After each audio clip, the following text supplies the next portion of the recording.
Nos écoles peuvent-elles encore assurer à tous les enfants des perspectives de vie en commun? Car vivre en société, c'est pouvoir relever ensemble les défis et faire des propositions pour que chacun, sans distinction de rang ou de fortune, puisse réaliser ce qu'il a de meilleur en lui.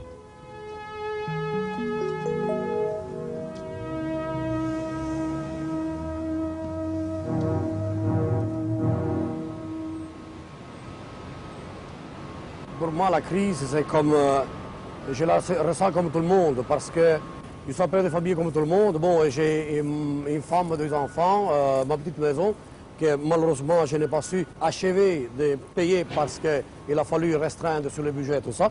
Le 7 mars, on nous annonce la fermeture de l'entreprise. C'était annoncé par la radio, mais on avait encore un espoir.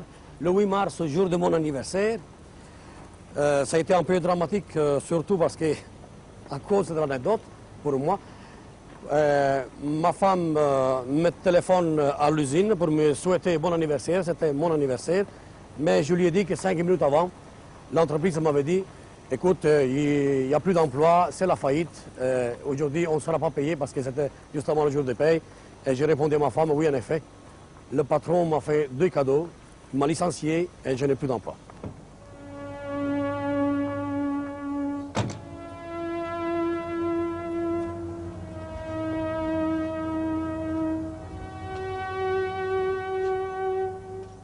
Je suis repris maintenant, après quelques mois de difficultés, on m'a repris, mais on m'a repris, bon, l'entreprise nous garantit le travail pendant 24 mois, bon, maintenant il y a voilà 6 mois de passé, mais 24 mois, ça veut dire quoi? Et dans quelles conditions aussi qu'on travaille? Les conditions, c'est épouvantable, ça devient vraiment épouvantable, ça devient impossible. Vous voyez, bon, si même mon petit poste de télévision, j'avais promis à ma femme un cadeau de mariage, j'avais un programme d'acheter mon petit poste de couleur parce que j'en avais pas, mais j'ai dû l'acheter en une vente publique pour essayer de gagner un peu d'argent, de gagner un tout petit peu. Quant à savoir si ma femme pourrait me donner un coup de main en ce qui concerne sa vie professionnelle, bon, elle n'a pas de qualification. Au départ, je lui avais dit, non, ne travaille pas, moi je gagne bien ma vie, tu t'occuperas de l'éducation des gosses. Mais maintenant, je suis un peu en difficulté parce que, bon, je voudrais éventuellement, si elle trouve quelque chose, mais elle n'a pas de qualification, donc quoi faire? Peut-être femme de ménage, à travailler en noir aussi, mais ça sera encore difficile. Mais disons que dans ma situation, ce n'est pas aussi dramatique que certains, parce que lors de la faillite, par exemple, il y a eu des gars que je connais très bien, et que ne fût-ce que comme à cause de la faillite, on a été payé avec quelques jours de retard, ben, j'ai connu ceux qui ont vendu des meubles. Et en plus de ça, encore plus grave, c'est que il y a un gars qui n'avait pas droit au chômage, donc il n'avait rien du tout, et qui n'a pas su garder sa place où je travaille, eh bien, il a fait une crise cardiaque, il est mort. Il laisse une femme et 3 enfants. Maintenant, quant à la situation, ben, j'ai tout abandonné, tous mes projets sont envolés. J'ai frôlé aussi la déprime à plusieurs reprises, mon épouse aussi. Mais bon, il faut quand même retrousser ses manches, essayer de faire quelque chose. Trouver quoi? Je n'en sais rien, mais néanmoins, c'est penser à l'avenir de l'enfant. Je ne sais plus penser, je ne sais pas quoi faire, parce que bon, est-ce que je vais lui assurer des études et tout ça? C'est pas possible. Je ne peux pas me prononcer maintenant, parce que d'ici quelques mois, il est possible qu'on nous dise c'est la deuxième faillite, c'est fini, alors voilà. Bon, qu'est-ce que je dois faire? Je ne sais pas, est-ce qu'il faut quitter la région, est-ce qu'il faut quitter le pays? Je vais peut-être être obligé de le faire, je ne sais pas. Les usines ont été longtemps la promesse d'avenir pour ceux qui croyaient pouvoir en vivre. Aujourd'hui, où sont les promesses? En moins de 10 ans, les travailleurs qui auparavant rêvaient pour leurs enfants d'un avenir hors de l'usine ont peur de ne plus pouvoir y rester eux-mêmes. En moins de 10 ans, un tiers des emplois a été supprimé dans nos banlieues industrielles. Les usines grises font déjà partie d'un passé révolu et les problèmes de la croissance se sont transformés en inquiétudes de crise. Au-delà des vestiges de ce monde brisé, pouvons-nous découvrir un autre horizon? Il ne faut pas s'arrêter, quoi. Il y a la crise, c'est là. Il faut voir comment la combattre, il ne faut pas laisser tomber les bras. Il faut s'armer, s'il fallait, ben, je vais retourner à l'école. Dans leur génération, je retourne à l'école bientôt. Je vais aller suivre des cours d'informatique. Je ne sais pas si ça me servira un jour, mais enfin, je vais aller. J'espère que plus à Caterpillar qu'on se sert quand même souvent des ordinateurs. Je dis souvent, c'est toujours l'ordinateur. Ben, ça va me permettre de mieux comprendre ce que je fais sur un ordinateur au lieu de taper bêtement sur des touches sur un clavier. Là, ben, je saurai que si je fais une telle demande à l'ordinateur, que le programme va me dire telle chose, etc. Moi, j'ai surtout ressenti la crise à partir des années 70. Alors, je l'ai ressenti une première fois avec l'énergie, comme tout le monde, quand le prix du chauffage a augmenté, le prix de l'essence, etc. Alors, à partir de ce moment-là, je me suis d'abord intéressé au problème de l'énergie. Alors, la première chose, c'est que j'étais dans un endroit ici assez venteux, alors j'ai songé à l'éolienne. Alors, c'est comme ça que j'ai recherché les possibilités et je me suis renseigné, on a même formé un petit club, etc. Et alors, j'ai fait mon éolienne. À l'heure actuelle, je viens de la replanter. J'ai eu 2 petites casses, on ne va pas s'arrêter pour ça. J'en ai profité pour la moderniser convenablement, la mettre au goût du jour, vu que maintenant les techniciens, les ingénieurs, etc., tout le monde commence à y croire. Enfin, forcément, vu que le prix augmente toujours, alors il faut combler ça.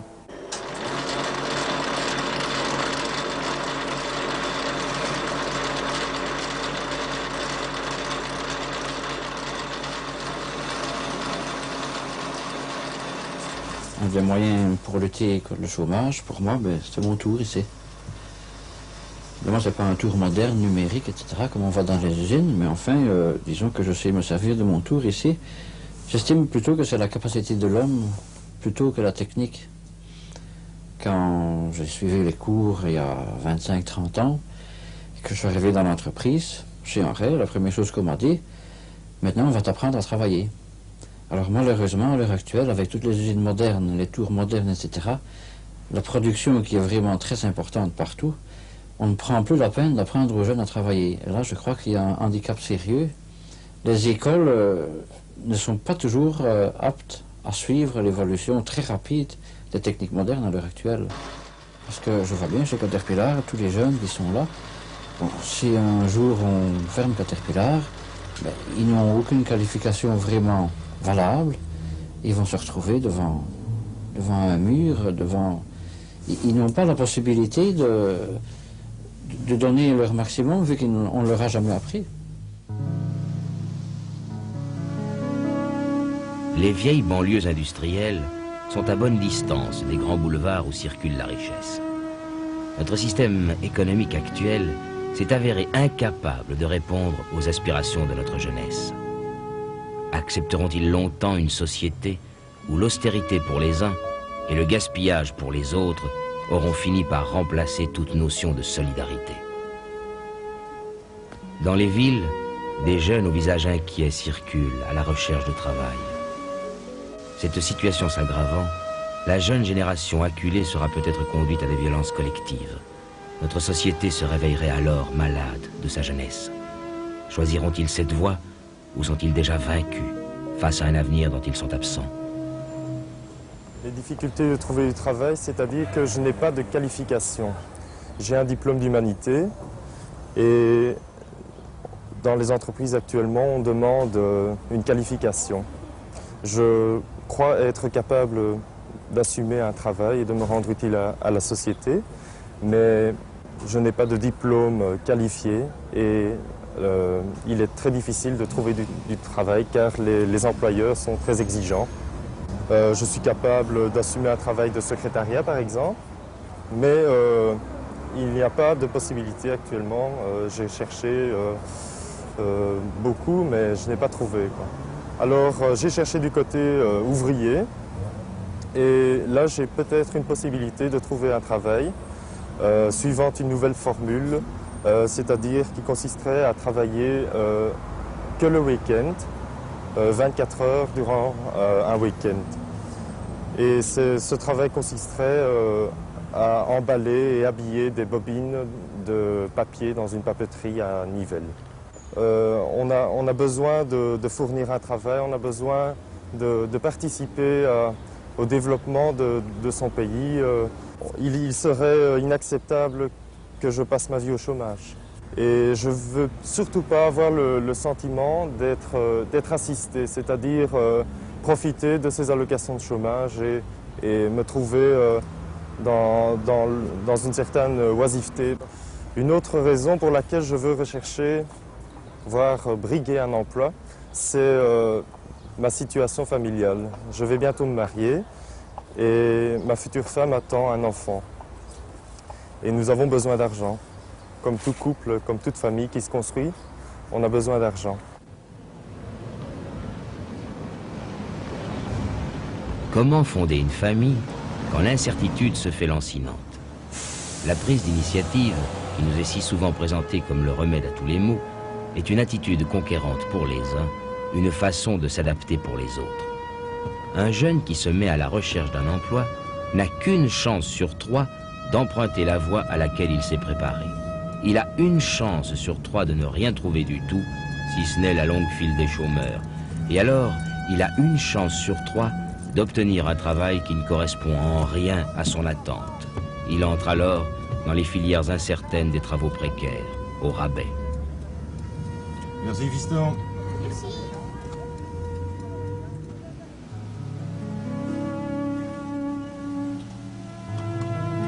La tentation dans ces conditions pour notre société, c'est d'accepter que les horizons soient séparés.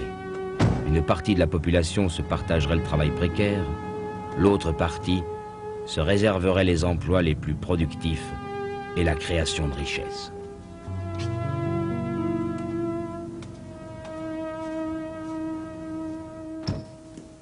Salut bonhomme. Salut. Qu'est-ce que ça veut dire, syntaxe erreur? Syntaxe erreur. Ah oui. La spécialisation, c'est quelque chose qui, précédemment, dans les bonnes années, était un critère de, je dirais, de sélection. Et c'était une garantie d'emploi. On disait, je suis spécialiste, je suis chef comptable spécialisé dans la comptabilité analytique, eh bien c'est une garantie d'emploi. Maintenant, c'est tout à fait différent. La spécialisation n'est plus une garantie d'emploi, et c'est ce que j'ai compris, surtout en travaillant dans des multinationales, où, par exemple, dans mon cas, je ne suis jamais resté 3 ans dans la même fonction. Après 3 ans, dans la trésorerie, on me mettait au marketing. Je ne connaissais rien en marketing, je devais tout apprendre. On m'a donné des facilités, bien sûr, de recyclage, de formation, etc. Après 3 ans en marketing, eh bien, on m'a envoyé dans la production. C'est-à-dire que j'ai toujours essayé de garder une espèce de porte de sortie au cas où. Parce que le cas où, je l'ai vu avec des amis, des collègues, qui arrivaient à l'âge de 40 ans, pour des raisons de rationalisation, de restructuration, de mutation, la société suivant cette mutation, eh bien, ces amis, ces collègues perdaient leur emploi. Avec les problèmes que cela occasionne chez les personnes qui ne sont pas préparées à cette perte d'emploi, qui ont tous centré sur un pôle, sur un centre d'activité. Moi, je m'étais préparé petit à petit, sur le plan de relations sociales, et c'est ainsi que lorsque j'ai quitté le monde des multinationales, j'ai créé ma propre société, ma propre entreprise, et disons, je n'ai pas été perdu. Ça a été dur le début, mais enfin, bon, c'est toujours un début, et actuellement, bon, ça va très bien. Ça nécessite, disons, une ouverture vers les autres, connaître beaucoup de gens. Disons, cela nécessite une plus grande solidarité, une plus grande sociabilité, pour acquérir cette indépendance sur le plan économique. Pour ne plus être dépendant, disons, d'un employeur ou d'une entreprise, avec les risques que cela crée, eh bien, il faut se créer une indépendance économique, mais pour cela, il faut acquérir une plus grande sociabilité, une plus grande ouverture vers les gens, parce que seul, on ne sait rien faire. En ce qui me concerne, il était évident que j'essaie, dans la mesure du possible, d'utiliser le plus de matériel informatique plutôt que de la main-d'œuvre humaine. C'est une question de formation. Ma génération, celle qui a 40 ans aujourd'hui, a certainement difficile de s'adapter à cette technologie. Les gens d'aujourd'hui auront très facile. On voit déjà des enfants de 9-10 ans et plus âgés pianoter, jouer, en forme démystifier cet outil informatique et de jouer avec des puces, des chips et des microprocesseurs exactement comme nous, on jouait avec un train électrique. La génération, donc cette génération, dans quelques années, n'aura pas les problèmes que moi, par exemple, je connais encore aujourd'hui, ce problème donc de s'adapter à ces mutations. Et ces technologies nouvelles, bien sûr, engendrent également de nouvelles activités et de nouvelles entreprises. Et c'est, disons, dans cet ensemble que on peut créer et on doit créer, ça dépend des idées, des entreprises basées sur ces technologies nouvelles. Ces entreprises qui sont fortement recherchées, bien sûr, par les pays, par les régions, là la politique intervient, mais enfin, en définitive, c'est l'homme, ce sont les idées, ce sont les innovateurs, ce sont les nouveaux entrepreneurs d'aujourd'hui qui doivent lancer ces nouvelles entreprises. La crise a deux versants. Pendant que les entreprises meurent, d'autres se créent, mais pas pour les mêmes personnes. Ces façades aveugles cachent un profond changement. Conquête pour les uns, défaite pour les autres, la nouvelle usine doit encore faire la preuve qu'elle ne sera pas l'instrument d'une vaste ségrégation. Dans l'univers fascinant des nouvelles technologies, la manière de produire des richesses a été complètement révisée. Les qualifications acquises tant bien que mal à l'école perdent rapidement toute utilité. En quelques années, on a divisé par 5 le travail humain nécessaire à la fabrication des voitures. Les hausses de productivité nécessaires font des hommes non préparés, des chômeurs. Pourtant, un potentiel immense s'ouvre à nous, à la seule condition qu'il ne se transforme pas en un processus de sélection.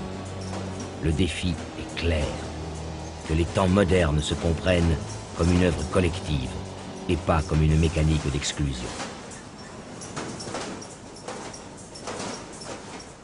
Disons, les 3 groupes de personnes qui sont les plus touchés par l'informatique, généralement on distingue d'une part les femmes, d'autre part les gens les plus âgés, les travailleurs les plus âgés, et pour terminer les cadres dans les entreprises et particulièrement les cadres moyens.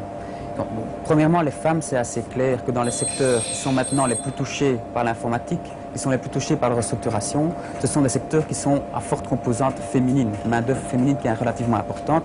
Je pense par exemple au secteur textile, dans le secteur industriel qui a connu une très forte robotisation, et je pense d'autre part à des secteurs comme la grande distribution, des secteurs comme le secteur bancaire, où également les femmes sont une composante relativement importante de la main-d'œuvre totale, et en particulier la grande distribution. Le deuxième groupe social qui est relativement fort touché, c'est le groupe des travailleurs les plus âgés dans les entreprises. Il est clair que lorsqu'on opère une restructuration, on s'adresse d'abord pour mettre en prépension légale ou prépension d'entreprise, ou bien pour mettre au chômage partiel, on s'adresse d'abord aux gens les plus âgés, des gens qui sont généralement considérés parfois à tort comme étant les moins capables de se recycler, les moins capables de se reformer, d'apprendre les nouvelles techniques informatiques. Et ces gens-là, une fois sur le marché de l'emploi, disons il leur a 5 ans, 10 ans encore, normalement 6 ans encore, pas atteint l'âge de la pension, ils se trouvent sans formation, et ils se trouvent finalement, on n'engage plus des gens à 50 ans, on engage rarement des gens à 45 ans. Le troisième groupe qui est particulièrement touché, ça on a beaucoup insisté en particulier sur les technologies de bureautique, disons tout ce qui est l'automatisation des opérations dans les bureaux, le traitement de texte par exemple, c'est les cadres moyens. Où les cadres moyens, jusqu'à relativement peu de temps avant l'introduction de la bureautique, échappaient quasi totalement au contrôle de productivité auquel sont soumis les travailleurs, disons les employés subalternes. Maintenant, avec les nouvelles technologies de la bureautique en particulier, on parvient à avoir un contrôle beaucoup plus précis du temps utilisé par les cadres, des opérations effectuées par les cadres, qui maintenant travaillent sur un terminal. Il n'est pas très difficile d'introduire, disons, des commandes dans les logiciels, des commandes dans les programmes d'ordinateur pour contrôler exactement le type de données qu'on rend, également le nombre de coups de téléphone qu'on donne, à qui on donne les coups de téléphone, etc. Disons, donc c'est pour moi les 3 principaux groupes les plus touchés par l'informatique. Pour l'avenir des jeunes, la formation est un problème bien sûr crucial. Et je pense que c'est un problème qui doit être relevé, c'est un défi qui doit être relevé aussi bien par les écoles que par les administrations publiques, que par les entreprises. Et il y a déjà des efforts qui sont faits un peu dans tous les sens. Mais je pense qu'il y a une chose où tout le monde, on est tous d'accord pour dire qu'il faut former les jeunes aux techniques bureautiques, aux techniques informatiques, à la programmation, on fait du basic, on fait un peu de... On touche un peu, disons, on clapote les ordinateurs dans de plus en plus d'écoles. Il faut sans doute continuer. Mais je pense qu'il y a un autre type de formation pour les jeunes également, qu'il est nécessaire d'introduire. C'est une espèce de réflexion finalement sur la maîtrise sociale, la maîtrise par les gens du processus d'informatisation. Quel type d'ordinateur doit-on choisir? Quel réseau doit-on mettre en place? Quelle est l'architecture informatique qu'il faut mettre en place? Quels sont mes droits, moi, en tant que travailleur, en tant que lycéen, en tant qu'employé, lorsqu'on me dit on va introduire l'informatique? Et je pense que là, il y a tout un travail de formation, mais également d'information à faire, notamment de la part des organisations patronales et des organisations syndicales.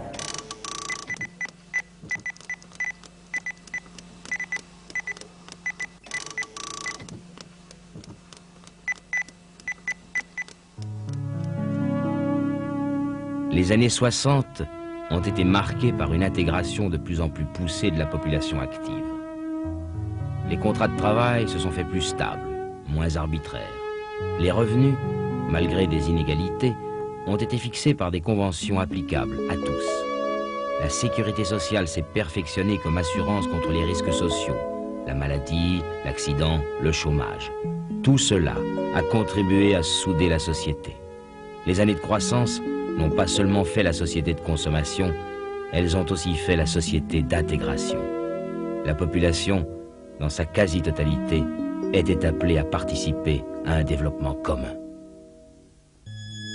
Intégration par le travail et développement de la consommation, ce mariage n'a pas tenu toutes ses promesses. Avec les pertes d'emplois, les années 70 sont marquées par l'effritement. On s'accroche à la solidarité sans vraiment sauver le système qui l'organise. La sécurité sociale est attaquée. Elle a moins de cotisants et elle est de plus en plus sollicitée. Comment faire face? En augmentant les cotisations sociales et en diminuant les prestations.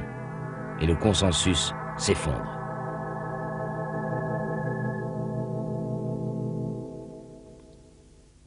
La décennie 80 commence par une formidable accélération du phénomène. Ceux qui se savent forts veulent assurer leur sécurité par eux-mêmes. Ils ne sont plus preneurs d'une solidarité générale. Ils préfèrent une sécurité individuelle ou en groupe restreint. À l'autre bout de l'échelle sociale, on lutte contre l'exclusion. La précarité s'étend, en même temps que se perd le droit de rester ou de devenir un acteur social à part entière. Les réponses à cette situation sont multiples. La débrouille, la solidarité purement familiale, le travail éclaté, le travail à tout prix. Comment une nouvelle génération peut-elle trouver sa place? Mais avant d'être chômeur, j'avais pas de boulot, j'avais pas d'argent. Et je faisais la manche, je jouais de la flûte traversière, Galerie de la Reine. C'était pas mal parce que de temps en temps, les gens s'arrêtaient pour écouter et il se passait quelque chose quand même. Mais il y avait aussi l'insécurité parce que on gagne pas beaucoup d'argent. Il y a de temps en temps la police qui demande qu'on arrête de jouer. Et puis il faut compter sur les amis parce que grâce à des amis, j'ai pu manger, loger, me vêtir. Et ils m'ont dit simplement que je payerais ce que je devais une fois que je trouverais un boulot. Il y a vraiment un moment où j'avais vraiment le moral à zéro, quoi. C'était vraiment assez grave. Et puis, il y a quelques copains, des gens que j'aimais vraiment beaucoup, enfin que j'aime toujours, qui m'ont vraiment foutu un coup de pied au cul, mais pas de la manière dont on s'y attendrait. Par leur contact et par leur manière de me présenter certaines choses. Et j'ai eu la chance, et ça je crois que c'est ce qui m'a fait un peu redémarrer, c'est qu'on m'a fait une proposition de travailler dans une ASBL qui était en création, et ça demandait du boulot.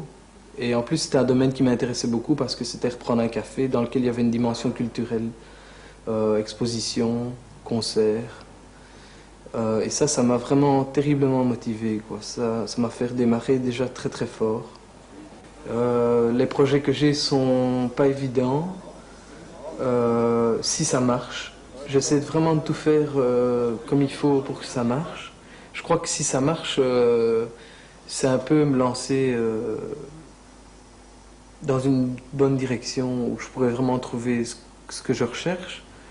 Par contre, comme ce sont des projets assez aléatoires, si je ne fais pas bien mon boulot ou si je me trompe ou si je ne suis pas suffisamment compétent pour faire ce type de boulot, je peux me retrouver dans 6 mois, dans 1 an ou plus tard, peut-être à de nouvelles difficultés en ce qui concerne le boulot et la vie sociale.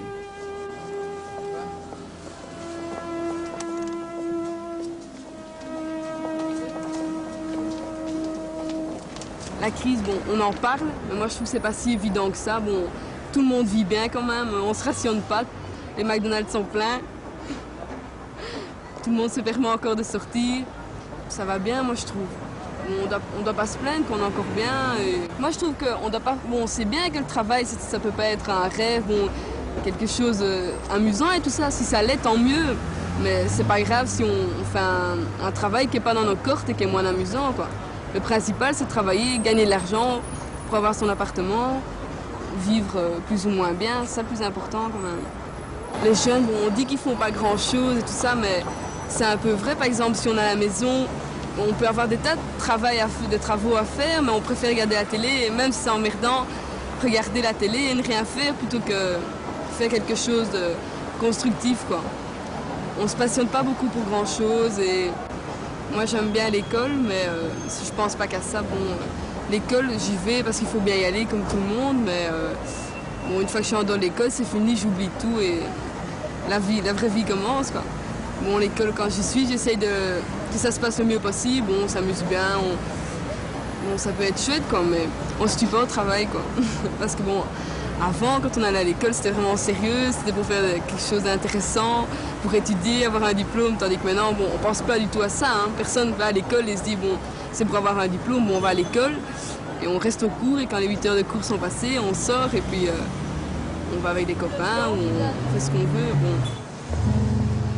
Faut-il interrompre ces paroles d'insouciance?